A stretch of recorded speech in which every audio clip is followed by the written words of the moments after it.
Good morning, good evening, good afternoon, wherever you are across the known world. And thank you for joining us for another interview between two roses. I'm Countess Beatrix. And I am Countess Lilya. With the start of all of our interviews, we acknowledge the first holders of the land. We also would like to acknowledge Magnus for being our tech support, first of all, because it was his idea to run these interviews and they have been so successful that we are extremely grateful for his suggestion, even if he did hoodwink us when we were both drinking. So, first of all, good nobles, we come here together in the spirit of fellowship, the deepening of our skills, sharing of our knowledge, and the shared interest in the search to find truth through experimental archaeology and historical inquiry. It is in that context that I, Countess Lilya bint Tazir, on behalf of my kingdom, acknowledge the traditional owners of the land upon which we gather.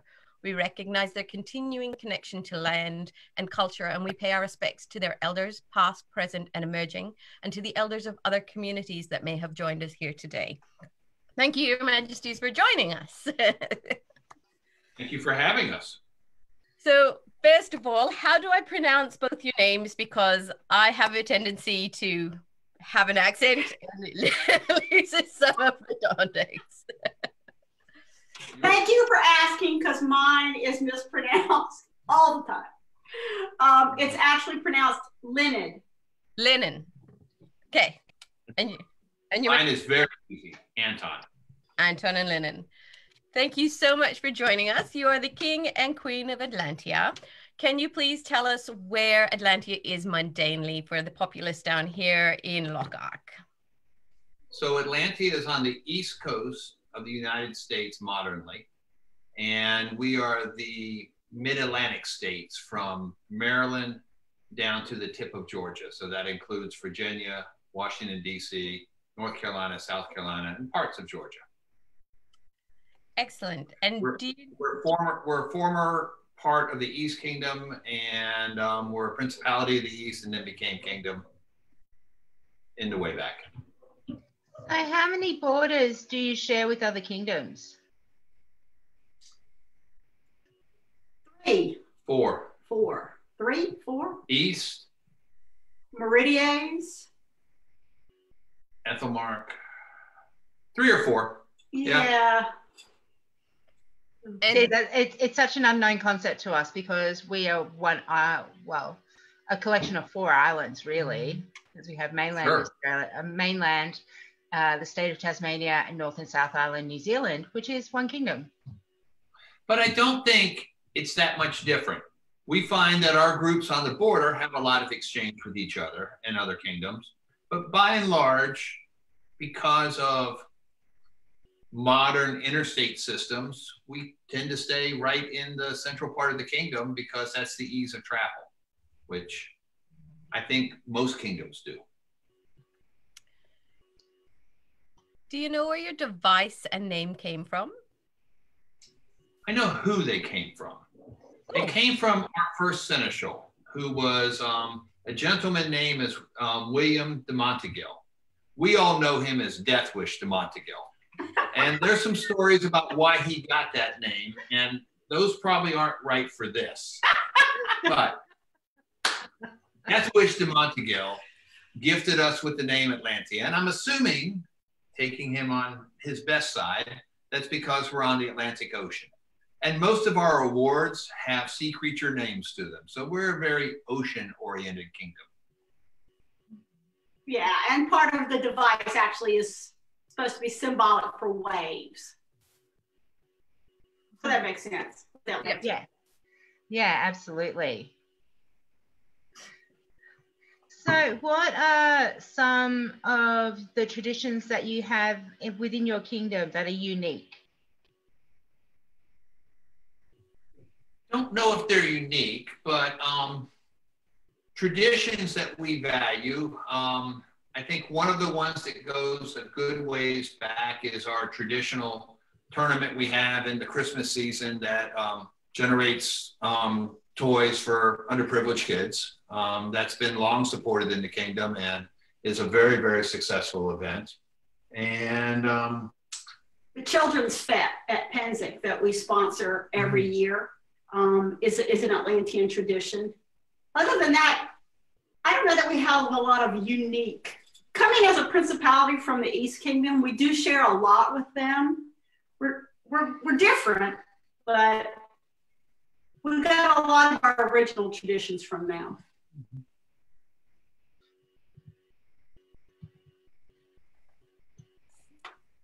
So if we were to travel to your kingdom, what would the main events that our populace should try and attend, and around what time of the year? Because we're trying to encourage cross-pollination, for want of a better word, between kingdoms. So I would recommend that you come to what we consider our War of the Wings, which has traditionally started 15, 16 years ago as a war between two baronies that devices had wings on them. And it's grown into an inter-kingdom event that brings in maybe 1,500, 1,800 people. Oh. And it's a 4 or 5 day camping event and has a very nice representation of merchants and a very, very developed sense of A&S classes with teachers and formal tracks and things of this nature, and has tournaments and melee fighting. Rapier is well represented there, as well as archery and thrown weapons. I mean, it's a really, we think of it in equestrian also. So it's a full featured event. It's that right size that is not a supersized event, so you get around and see everybody every night, and you know where the parties are going to be and where the parties aren't going to be to your choices. And an event that has somewhere hovering around 1,500 to 2,000 people, it still feels quite intimate. It's not quite that big. We'd love it to be that big. It's about 12 to 1,500. 1,500 to 2,000. It's not that big. So from our point of view, not a supersized event. That's a massive event from a Lochac scale. I think our largest event that we've ever held has had just over 1,200 people. But on average, Rowan Festival is our largest, and it may get upwards of 800 people. Well, last year we had to cancel it because of COVID. And at that point, we had, I think, 4 crowns coming and 6 different kingdoms represented coming in. So yeah, we had some prince and princesses coming too from other kingdoms. And it's in October. It's around the middle of October. Okay. About 2 months after. Yeah. So it's nice when it happens.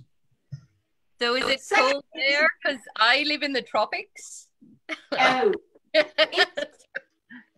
It's chilly in the evening. Usually in the daytime there, it's usually in the 70s, right? Mm-hmm. It's usually in the 70s Fahrenheit. And then in the nights, it can get down to the 40s. Realize we're talking Fahrenheit. Fahrenheit, yes. And it's towards the North Carolina mountains. It's not actually in the mountains, but it's in the foothills of the mountains. So the land has a bit of rise to it. Yeah. But it's really nice in the sense that you get the excuse to wear your light garb and then you put your heavy garb on at night. So if you own a cloak, there's a reason for it. Yeah. Our second biggest one is probably 12th night, don't you think?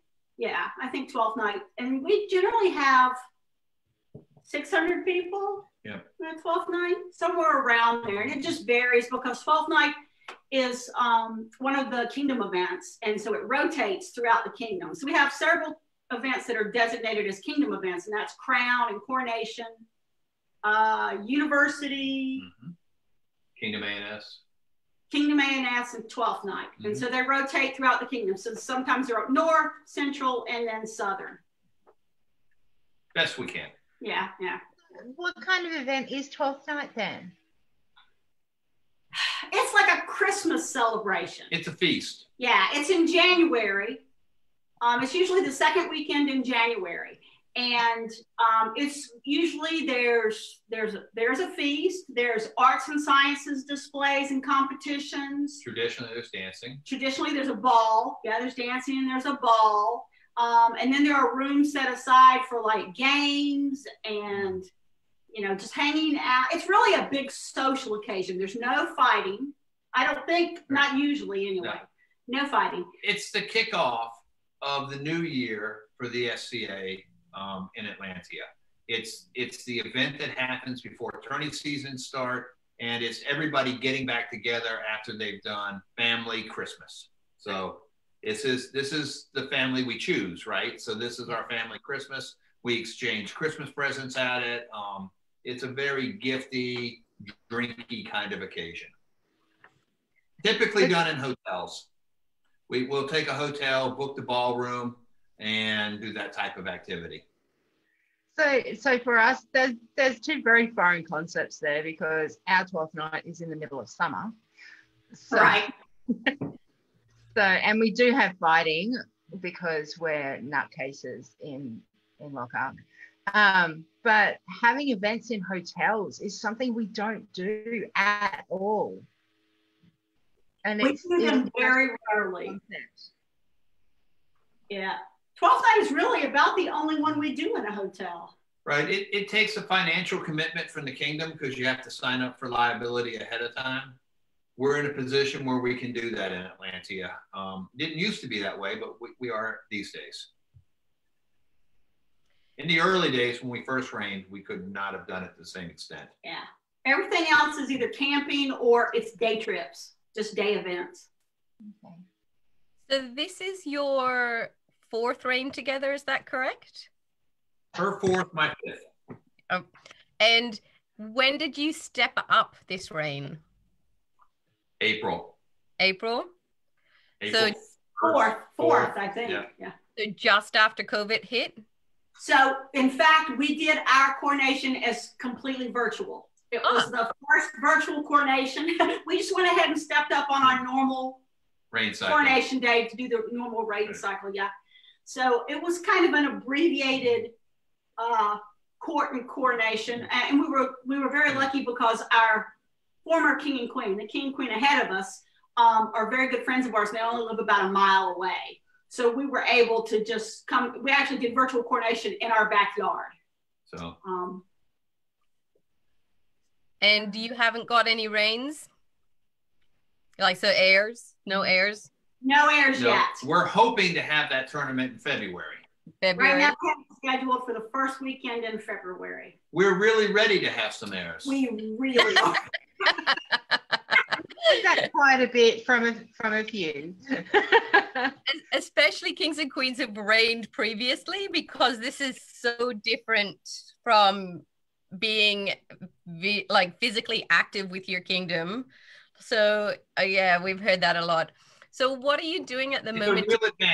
It's a real advantage to having reigned several times in the past during COVID, because there's a lot of different pieces to knit together when you don't get to see each other every weekend. Yep.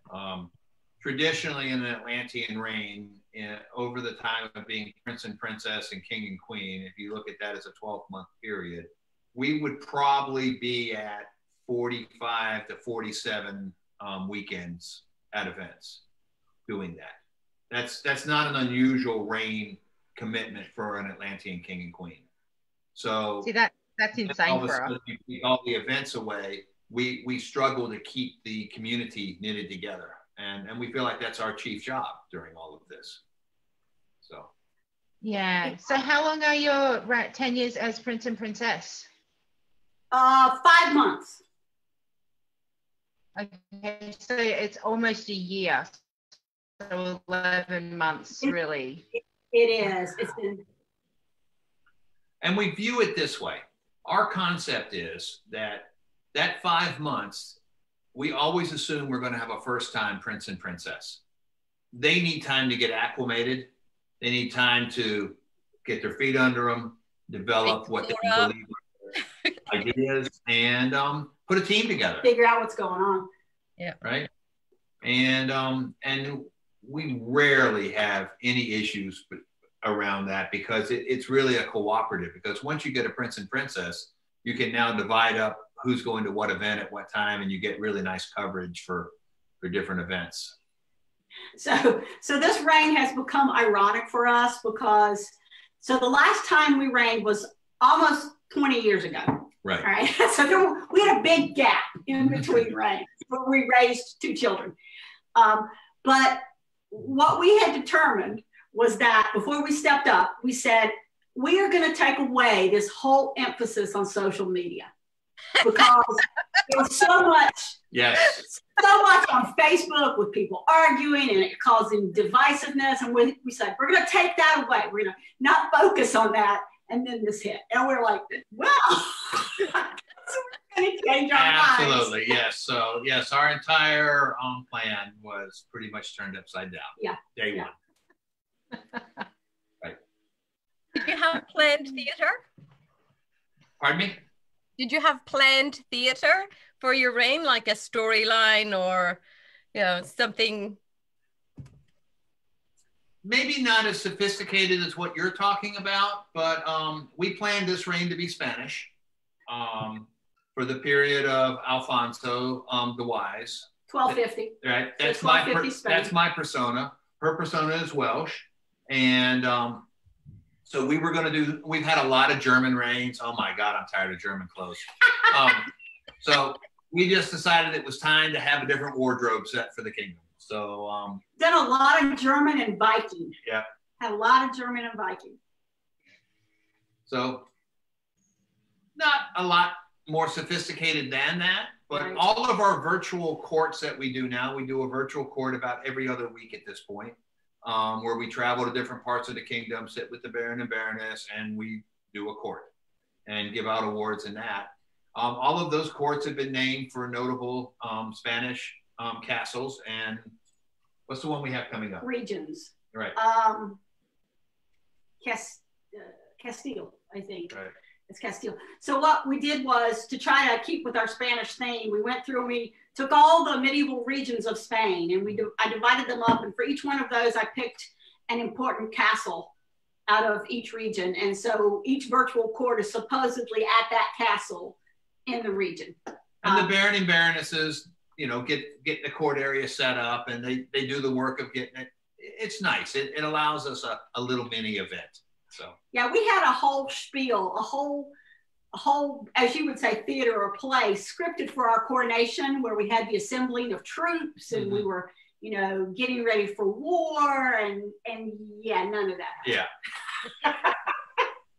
Hard to do that with 10 people. That's what we had at our coronation, 10 people. They could all hold up little cardboard people attached to them. Maybe they could do that at the next one. Yeah. So how did you both get involved in the SCA? So when I was in college, I learned about it. But the meeting nights for our local group, I had another meeting on the same night, so it was a conflict. So I could never attend. And then when I graduated college, I was still working in the same area. So I thought, oh, this is great. I can go to one of these meetings now, and I can see what it is. And that was in 1987,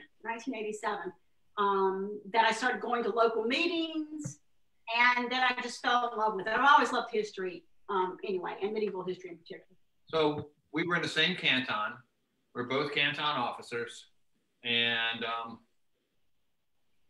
just were together every week, and then got together more frequently. Yeah, we did meet in the SCA at our local canton meetings. Right. But Anton was actually in before me. I think he joined in college too, but he was at a different college up in the mountains of North Carolina. But the first tournament I ever won, I fought for her, and then I didn't lose for a real long time. We had a good run there.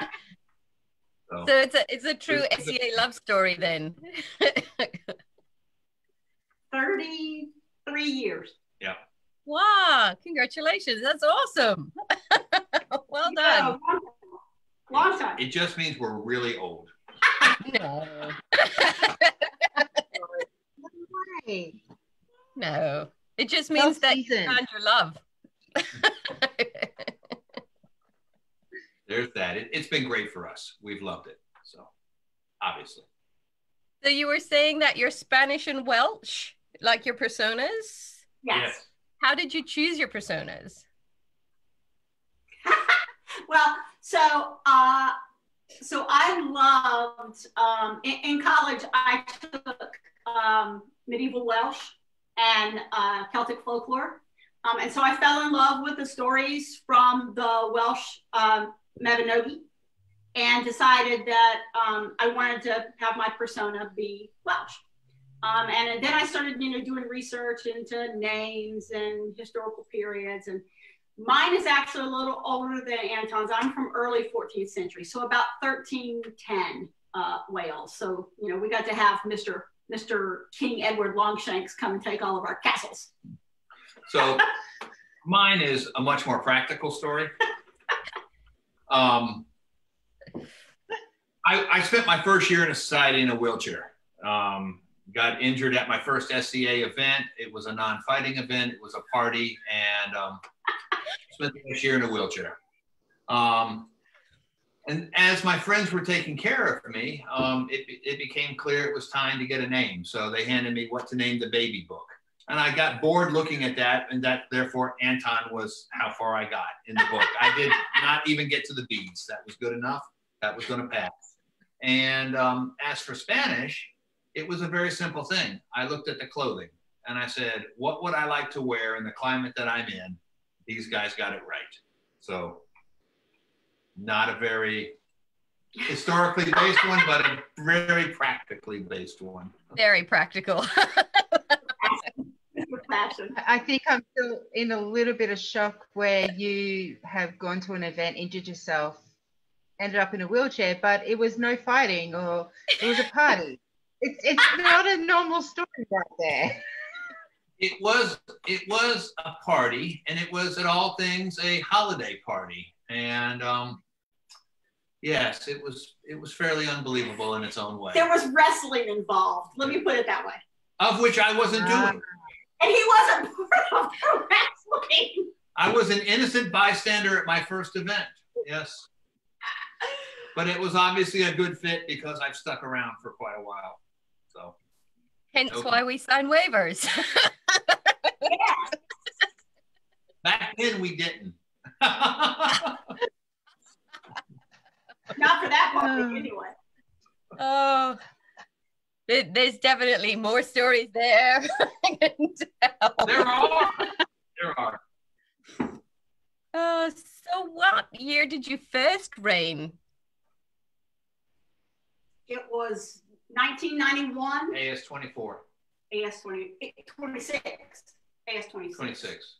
In 1991. That was our very first reign. How has the SCA changed since then to being royalty now? Wow. A lot. A lot. One, and not looking in the mirror to say this, there's a hell of a lot more gray hair. It used to be you went to events and there was no gray hair. Now there's a lot of gray hair. Yeah, we do have an older population. Right. Yeah. And the whole social media has changed the way we communicate. Yeah. It used to be that you had to go to events to stay current because that was the most fastest, most effective, clearest communication of what was going on. Today, and back then, because we sent our newsletters out by postage, so there was always a 30-day lag and all of that. Pollings for orders went out by post, so there was always 10, 15-day lag and all of those things. Now it's all immediate. I mean, most of our tournaments are streamed in real time. We intend for courts to stay virtual the entire time, even after we're done with hopefully COVID, because we've learned that so many people enjoy them to the sense that they feel like they're participating within the kingdom, even if they can't go to the event. So it's the evolution that I think the rest of society has gone through. The SCA is trying to struggle and figure out how to go through it also. And it does change things. We've given up some things in this evolution, I think. We used to spend a lot amount of time decorating halls and taverns and things of that nature because there weren't as many of us. So the effort wasn't as big. The sites were smaller. But, I think I think the effort to be inclusive of everyone and to reach out to everyone is well worth it. And I think coming out of COVID, I think we're going to be stronger as an organization for how we reach members than we were going into it. I think this has exposed a lot of gaps in our communication and our inclusiveness that we have the opportunity to close. And of course, when we were king and queen, Rapier was just starting in Atlantia. Yeah, we were the second reign. Yeah, it was very new. We didn't even have a real setup. There were no white scarves, or there were no treaties. I think we did the treaty. Was it our second reign that we did the treaty? To be able to do that. So now, of course, you have Masters of Defense. We have a whole new peerage for that. Right. But it was a little bit of we took a 15-year, 16-year? We took a 13-year hiatus. And didn't play while we raised our children and went to things like, horseback riding lessons and dance, swim team, Girl Scouts, swim team, right? All of the things, marching band, all those things were on the weekends. And I don't know if we would have come back, except our youngest daughter, as a senior in high school, said, "I want to start playing SCA again." She was 16, actually, yeah. And she went to an event with some friends of ours to a 12th night, and she came home and she said, "I want to start us playing again." Right. And we're like, okay. Oh, okay. Yeah. So we started dipping our toes back in. And it was a little bit of culture shock, honestly, just to see how some things had changed. And many things were still the same. More for you than me. I mean, a lot of new faces, obviously, that we didn't know and didn't know us. Fighting's easy. Fighting's an easy Yeah, community. The fighting is easy. If you agree to hit each other with sticks, that's a comradeship that goes pretty easy. That doesn't change. So you obviously have indoctrinated back into the society after your hiatus pretty well, considering that, Your Majesty, you became a pelican, I believe, and now you're king and queen again. So did the passion ever go away, or was it just something that reignited when you joined the society again? Our concern was this, that we played SCA so hard that we would tilt our children away from doing activities that they might be interested in into activities that we were selling them on. Yeah. And we wanted them to grow up and make the choices through elementary school, junior high, and high school of what was important to them. And I'm the one most guilty of it because when I'm in 100%, or maybe more than that. Yeah. And there's not a weekend I don't want to go to an event. There's not a weekend I don't want to go to 2 events. And especially if you can hit somebody. Yeah. Mm-hmm. He can hit somebody. He's happy. I think we gradually built back. I would say we came back and I think the first year we only went to maybe 3 events the first year, So we started slowly and then we built up. And I think we had to find our feet again. It was Duke Cooin's fault. Yeah, I blame Duke Cooin. Duke Cooin lives about a kilometer from us. And he was my squire, and he's now reigned 8 times in Atlantia. He's been on the board of directors. He's a great guy. We've stayed friends all of our life. He's, he and Sir Forgall are my best friends in the world that aren't named Diane. And and he just never allowed us to fully leave. And he tricked us into coming back and starting fighter practices and tricked us into doing teaching. So he tricked us. He's an awful man. Yeah. So, but then we jump back in. So you heard Anton talking about War of the Wings. I actually autocrated it 3 years ago. Something like that.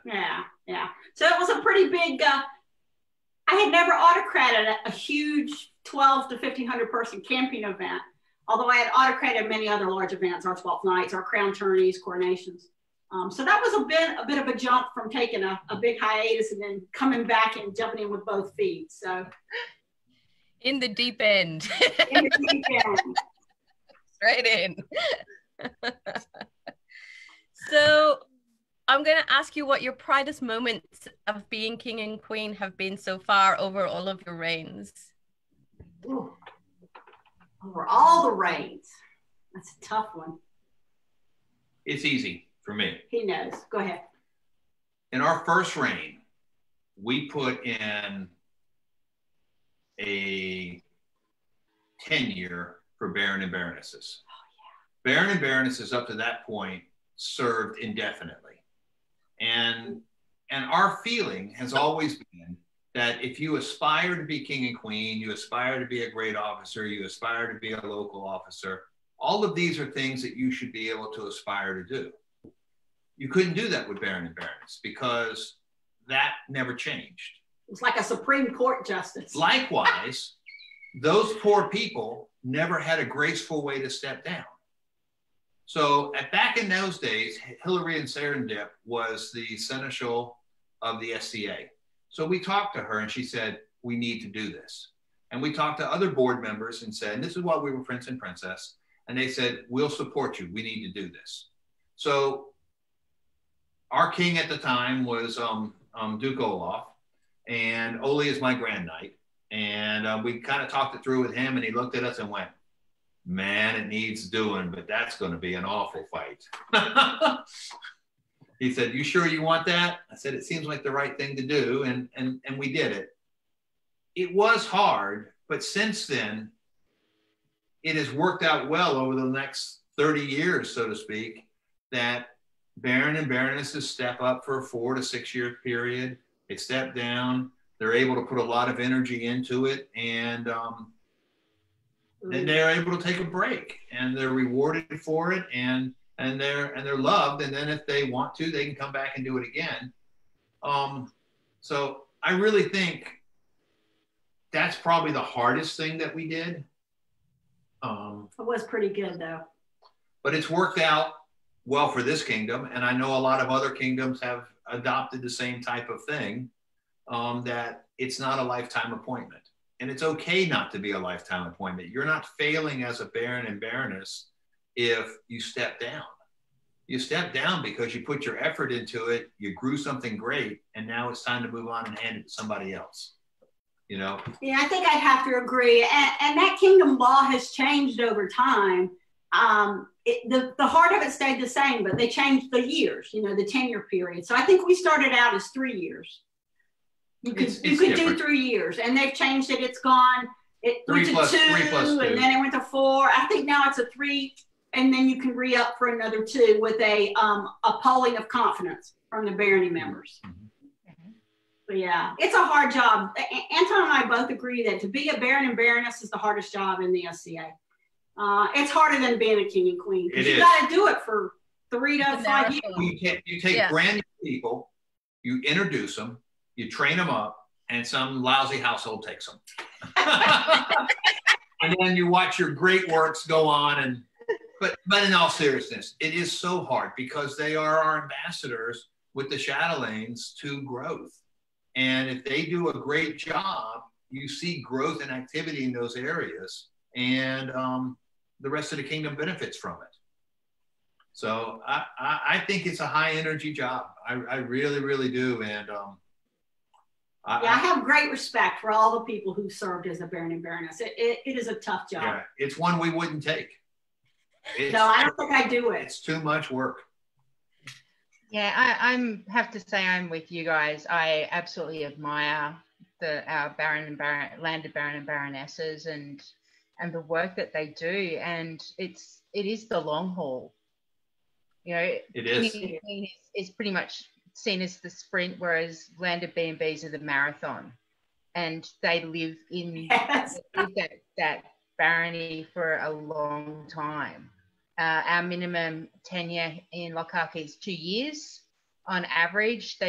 Most landed B&Bs do 3 to 4 years. And it's hard to go longer than that because you put everything into it. You just get burned out. You need a break. Yeah. Now we have the way that ours works is that you can come back if you take a break, say you've done it and you want to take a break for a few years, you can certainly put your name in again. But and the populace, and we've had people do it. Yeah, and the populace loves them and wants them to do it again. You know. Yeah, power. Everybody deserves it. We have had a few that have done it a couple of times.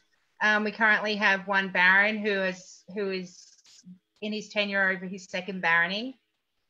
So he was Baron of St. Florian and is now Baron of Politicopolis. God bless him. Wow.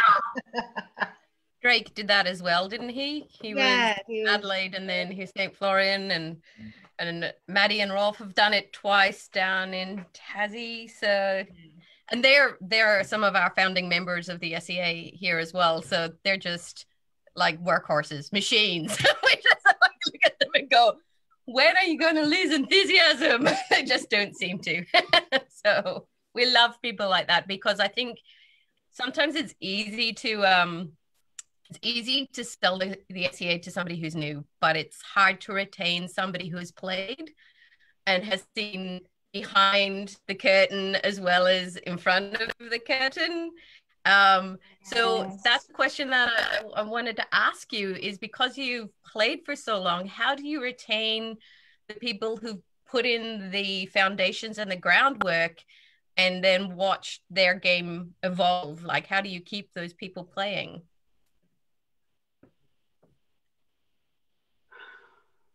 So help me with the question a little bit. Are you talking about on a kingdom level, a household level, or how are you looking at this? In general, we have people who've played for 30 years, like here, but we seem to, there's a certain, like, I suppose, time gap that people seem to, life takes over and they need to take a break, but also we seem to lose people at that 15, 20 year mark, you know, like, so there's those who have played for 30 plus,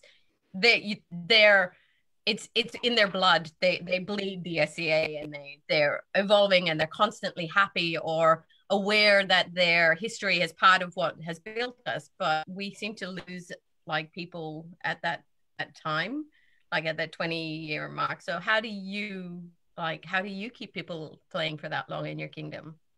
I don't know if we do it really well, because I think what you're seeing is not uncommon. You invest 10, 15, 20 years in the hobby, and then something changes. Maybe you've been a fighter for that period of time, and then at a certain point, it catches up with you and you can't fight as well as you used to. What else do you want to do? There are people who have other paths that they're interested in chasing and doing that, and they are perfectly content and they stay as lifers. But there are some who were just athletes who wanted that competition, and they're not able to do it anymore. I don't think they leave us as much as they leave themselves. And because they can't do what they expect of themselves. And I think that we do not have a great method of recognizing some of our earliest achievers. Some of our earliest achievers who are successful quick in their SCA career and achieve a lot of success through hard work and nothing ill-gotten at all. But all of a sudden they look around 15 years in, and where's the next challenge for them? For us, it has been the challenge of raising students, teaching them, and watching them succeed. If it's all about yourself, you're probably going to run out of gas, and you're going to want to do something else. But if you can take the success of your students and learn that that's actually the greater success than anything you've had yourself, then I think that energy really never goes away, because as long as there are new folks coming in, there's students that need mentoring, you know? I think a lot of it comes down to just personality types as well. I mean, I think we've all seen people who are in the SCA and they're working towards a specific goal, a specific cookie. And when they get the cookie, they kind of lose interest, right? Yeah. I mean, we've seen that happen a lot. Somebody will play, they'll get a peerage that they've been trying to, they've been working towards, and then they just disappear because they got their goal and that's all they needed. And I think that's just like Doug was saying, if it's all about you and those people, it really is about them. There's no focus there for them anymore. So, but if you're not doing it for you, if you're doing it for your household or new students, some aspect of it has to be for you. You have to at least enjoy it. But that can't be everything, at least not for us. And I think those are the people who stay. I mean, there are people who can't fight anymore, but because they love fighting, they devote themselves then to marshalling, and being connected to it, but not being able to play anymore. It's tough. It's like, I don't think it's dissimilar from people when they retire from work. What do they do next? Some of them are successful and build a second career, a hobby, an interest, and some of them just drift and dwindle. I don't think there's a magic answer. No, and the social aspect is big too. If you come because you want the camaraderie, because like Anton said, these are the friends we choose, the family we choose, then, it's fun to come and be with your family and your friends and just to hang out, even if you're not, working towards climbing Mount Everest. You're just hanging out. You're just being part of their life and seeing maybe other people succeed. Thank you. That's an awesome answer. So we're going to ask you if you knew where Lochac was before we invited you to come and have a chat to myself and Beatrix. We do. We do. Lochac was, when we first ran, Lochac was still a principality, I believe. Right.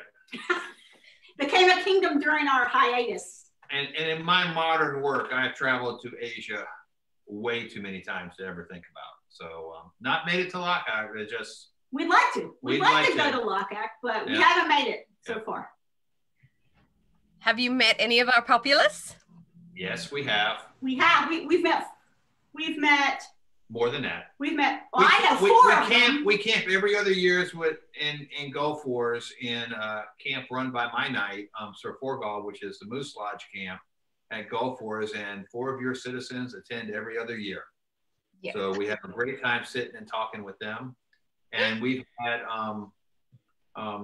grand squires and things like that go to your kingdom and get knighted. And so...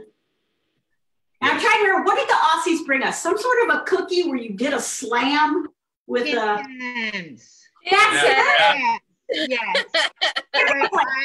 My plan was to go to Gulf Wars this year, and in speaking with Duchess Constantia to visit Moose Lodge and go through and introduce a few new techniques of and liquids of how to slam those Tim Tams.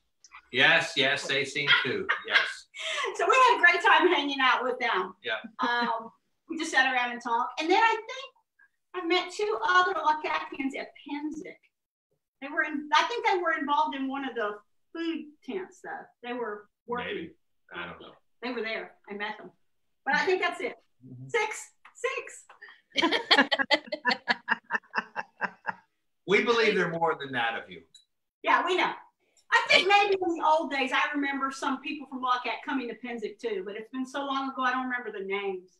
Well, you're old. Yeah, they still go to Penzic. It's okay. You'd probably come to our campsite and meet some of us. It's not a problem.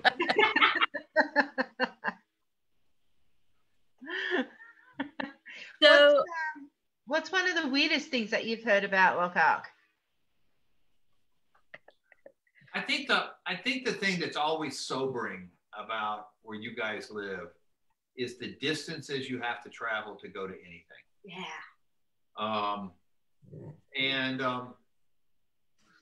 We were on vacation a couple years ago in where were we? Ireland.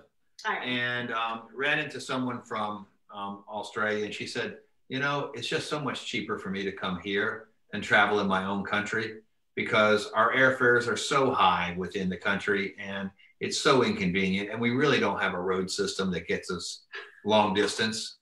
So I like to come here, and we were at, where were we at? Barney Castle? We were at Blarney Castle, yes. Right. And sitting in there having a drink with her, and I'm sitting in front of a fireplace, her telling us how hard it is to travel. And we're like, yeah, but we still want to go. We still want to go. Yeah. So we like to travel. So we want to embrace the travel difficulties and the cost. What's the other weird thing? Vegemite. Talk to me about Vegemite. Do you guys really eat that? Yep. Yeah. I had Vegemite on toast yesterday for breakfast.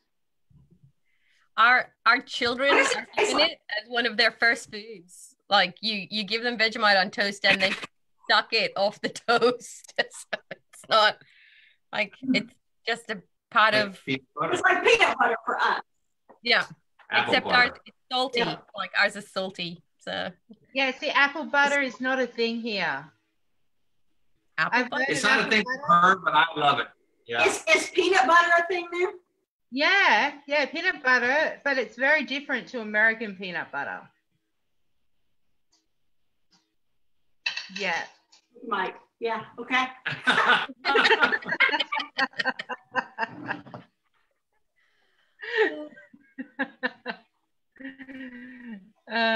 You may receive a little I'll package. Sorry, Majesty. I said, if I get an opportunity, I'll try it. Excellent. Just don't eat it like it's on a spoon. That's just Okay. a nice thing. No. Toast. No. Some people are weird and do like eating it like that, but So You have to durian, anything's easy. So Ooh. it's good. yeah, that's fair. I worked in Malaysia quite a bit, so. There's some strange food there.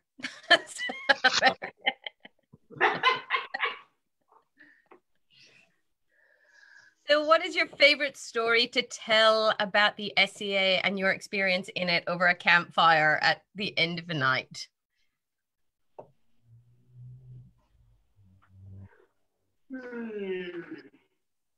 It doesn't have to be PG. Yes. What is our favorite story?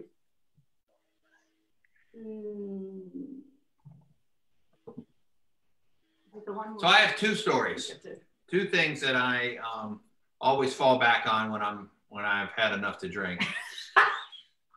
One is that the first tourney I ever fought for her, I won, and I was successful against the prince at the time. And for a little barony in the middle of Atlantia that had not had produced many fighters of success in tournament, we produced a lot of melee fighters, but not tourney fighters. The barony stormed the list field, lifted me up on their shoulders, and walked around and stepped on the prince while he was laying on the ground. I went up and apologized to him later, and he went, "Man, I've never seen anything like that before. That was great. No problem at all."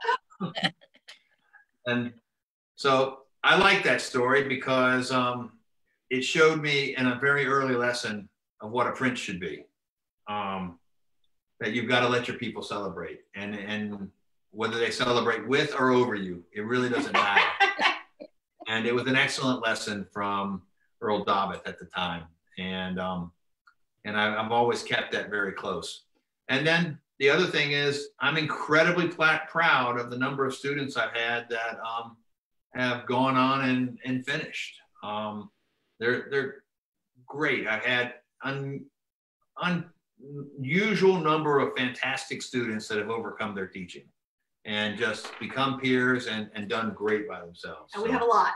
We have a lot. So, those are the stories we're most proud of, So So how many, with our people. Mhm. Yeah. how many of your students have become peers in their own right? Seven nights, two, 3 dukes, 2 laurels. 2 laurels, 4 pelicans. Yeah. And some of them are both Knights and Pelicans. Right. But they've been quite successful. We have a basic philosophy that says that it's our job to put them on the stage and catch them when they fall, up until the point they don't fall anymore, and then the stage is theirs. So it's a really, really simple kind of approach. But I have a saying that goes back a long time. A lot of people in Atlantia know it is, I believe you squire the heart and you teach the sword. And as long as you take good people and you're aligned with them, you're going to be successful. Squiring superstars isn't required. It's more about, what do you believe that you're doing? You know, we've always had a clear focus for our household, and that's driven our activities, and we've been able to give a pretty clear statement of what we stand for. Yep. So. In fact, I think the only students that we've had who did not get a peerage of some sort dropped out of the SCA. Well, that sounds terrible. I know. Well, they have other life, or they decided they wanted other things in life, or their marriages broke up, or, you know, all these sorts of things happened. But all the ones who stayed in the SCA, I think, are peers now. I've eventually gotten there. Have eventually gotten a peerage, yeah. Some of them have taken forever, and some of them have happened quite quick, but it's their own pace. It's not our pace. But I'm proud that we've been able to give them a safe place to work from. Mm-hmm.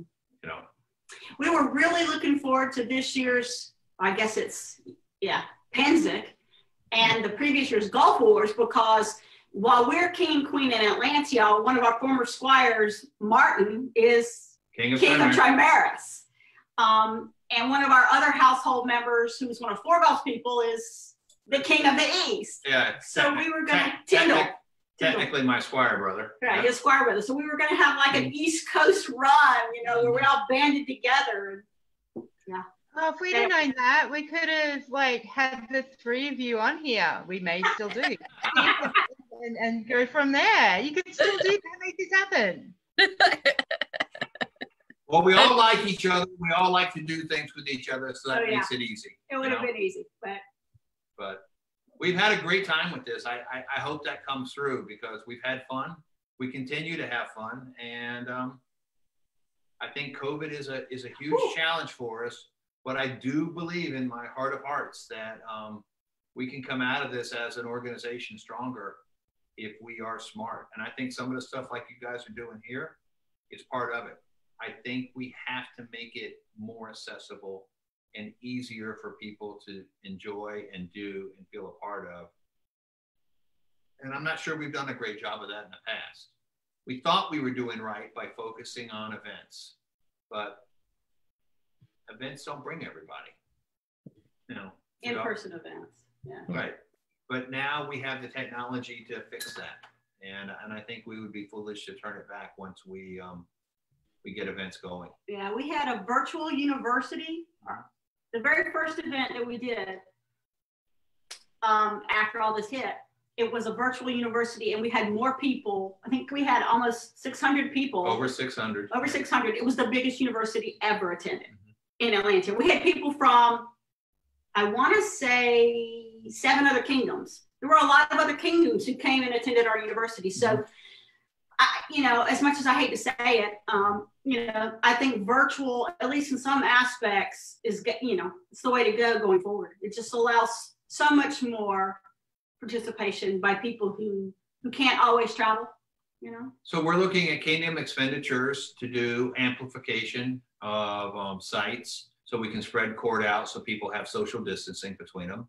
We're looking at investment on cameras and streaming and things of that nature to be able to put things forward. We're trying to figure out how, if we run 4 or 6 list fields at Crown Tourney, can we stream all the fights in real time at the same time so people can watch that can't come? I mean, we're really trying to say, we care about you. We want you here, but if you can't be here, we want you to feel like you can still participate. Yep. So, and it's, I mean, you know, from doing this, what you're doing, it doesn't happen for free. It's work.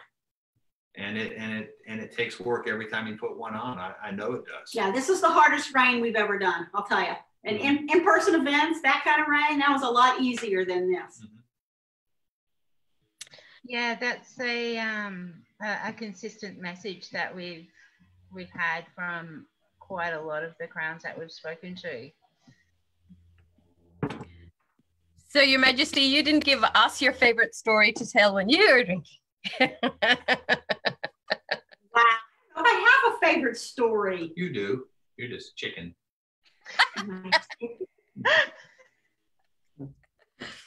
So I guess one of my so Anton and I have, our household was technically called, funnily, the barnyard, as a joking term.